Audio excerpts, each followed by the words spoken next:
நடிக்கிறதுக்கு முயற்சி பண்ணுறவங்க உங்களையே வந்து ஒரு தடவை சுய பரிசோதனை பண்ணி பாருங்கள். உங்களோட உடல் மொழி மிக அற்புதமாக இருந்ததுன்னா, அழகாக இருந்ததுன்னா, அடுத்தவங்க ரசிக்கிற மாதிரி இருந்ததுன்னா, அந்த உடல் மொழியை வந்து நீங்கள் எப்பயுமே வந்து மாற்றிக்க முயற்சி பண்ணவே பண்ணாதீங்க.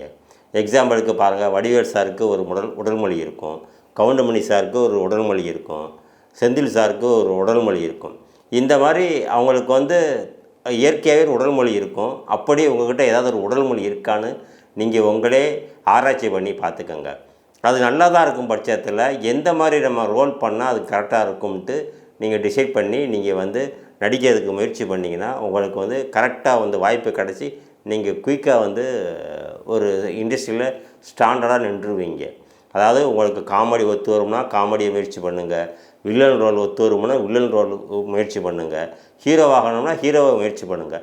இப்படி உங்களுக்கு எந்த கதாபாத்திரங்கள் வந்து ரொம்ப பொருத்தமாக இருக்குமோ அந்த கதாபாத்திரத்தை தக்க நீங்கள் வந்து முயற்சி பண்ணிங்கன்னா நீங்கள் நீடித்து இந்த இண்டஸ்ட்ரியில் நிற்கலாம். வெவ்வேறு கதாபாத்திரங்களில் நம்ம எப்படி மாற்றி நடிக்கிறது, அது நம்மளால் எப்படி பண்ண முடியும்னு ஏகப்பட்ட பேருக்கு ஒரு சந்தேகம் இருக்குது.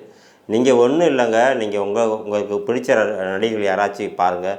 இப்போ விஜய் சேதுபதி சாராக இருக்கட்டும், இல்லை சந்தான சாராக இருக்கட்டும், யோகி பாபு சாராக இருக்கட்டும், இவங்க நடிக்கிற படங்களை ஒரு தடவை நீங்கள் மீட் பண்ணி பார்த்தீங்கன்னா அவங்க வெவ்வேறு கதாபாத்திரங்கள் நடிச்சிருப்பாங்க. ஆனால் ஒரே மாதிரி தான் தன்னோட உடல் மொழியை அவங்க பயன்படுத்தியிருப்பாங்க. நீங்கள் மீட் பண்ணி பார்க்குறப்பே அதை வந்து தெளிவாக தெரிஞ்சிடும். அவங்கக்கிட்ட எந்த மாற்றமும் இருக்கவே இருக்காது. அவங்க அவங்களாகத்தான் இருப்பாங்க. அந்த கதாபாத்திர தன்மையை மட்டும்தான் அவங்க வெளிப்படுத்துவாங்க. நிறைய பேருக்கு இந்த பயம் இருக்குது. எப்படின்னா ஒரு கனத்த கதாபாத்திரத்தை கொடுத்தா நம்மளால் எப்படி பெர்ஃபார்மன்ஸ் பண்ண முடியும்னு பயந்து போய் தயங்கி வெளியே நின்றாங்க. அப்படிலாம் கிடையவே கிடையாது. நீங்களாக இருங்க, அந்த கதாபாத்திரத்தை உங்கள் உடல் மூலியமாக வெளிப்படுத்துங்க.